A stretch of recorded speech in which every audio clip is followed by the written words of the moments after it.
Hi friends, நாங்கள் வேளாங்கண்ணிக்கு வந்துட்டு சரி வந்தெல்லாம் கொஞ்ச நேரம் ரெஸ்ட் எடுத்துட்டு கோயிலுக்கெல்லாம் போகலான்னு நினச்சிட்டு இருந்தோம். பார்த்துருங்க, ரெஸ்ட் எடுக்கலான்னு பார்த்தா நாங்கள் நல்லா உறங்கிட்டோம். எலும்பி பார்க்க மணி 12 தாண்டிட்டு, அதாவது நம்ம சாப்பிட்ற நேரத்துக்கு தான் நாங்கள் எழும்பியிருக்கோம். அதெல்லாம் நல்ல ஒரு ஹோட்டலில் போய் முதல்ல வந்த வேலை சாப்பாடு, அதை வந்து ஜெகஜோதியை சூப்பராக முடிச்ச மாதிரி மீன் கறி பொரிச்சதெல்லாம் வச்சு நல்லா சாப்பிட்டுட்டு அதுக்கப்புறம் நம்ம வந்த பக்தி பயணம் தான். அதானே முக்கியமான ஒரு விஷயம். அந்த விஷயத்தை நம்ம மேற்கொள்ளலாம்னு சொல்லிட்டு கோயிலெலாம் போய் நல்ல பக்தி பயணத்தெல்லாம் முடிச்சுட்டு அடுத்த நேராக பீச் சைடு தான் கால் போச்சுது. அங்கே வந்து நிறைய கடை உண்டுலாம். நம்ம எந்த கடையில் எப்படினாலும் யார் உள்ளே ஏறி வாங்கலாம், பார்க்கலாம், வாய்ப்பாக்கலாம், எடுத்து போடலாம், திரும்ப எடுத்து வைக்கலாம்.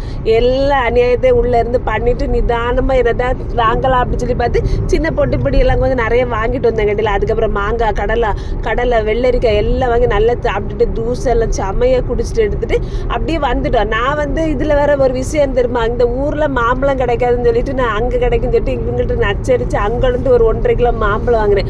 அப்பவுமே இவங்க சொன்னாங்க நம்ம வீட்டிலேயே கிடைக்க முடியாது அப்படின்னு. நம்ம தான் சொல்ல பேச்சு கேட்க மாட்டோம்ல.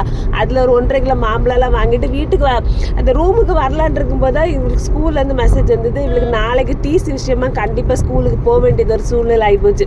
அப்போ சரின்னு சொல்லிட்டு எல்லாரும் எனக்கு கிளம்பிடுவோமேன்னு சொல்லிட்டு நாங்கள் ரூமுக்கு வந்துட்டு திங்ஸ் எல்லாத்தையும் பிரித்து வாய் பார்த்துட்டு எடுத்துட்டு எல்லாத்தையும் பைக்குள்ளே பறக்கி கட்டிட்டு நாங்கள் திரும்ப உடனே வந்து கிளம்பியாச்சு. பார்த்துருங்க, இப்போ வந்து வண்டி எங்கேருந்து கிளம்புதுன்னு சொல்லிங்கன்னா பக்தி பயணத்தை நிறைவாக பண்ணிட்டு நம்ம வந்து வீட்டுக்கு நோக்கி பயணப்பட்டு இருக்கோம். நாளைக்கு நம்ம நாகர்கோயிலில் பார்க்க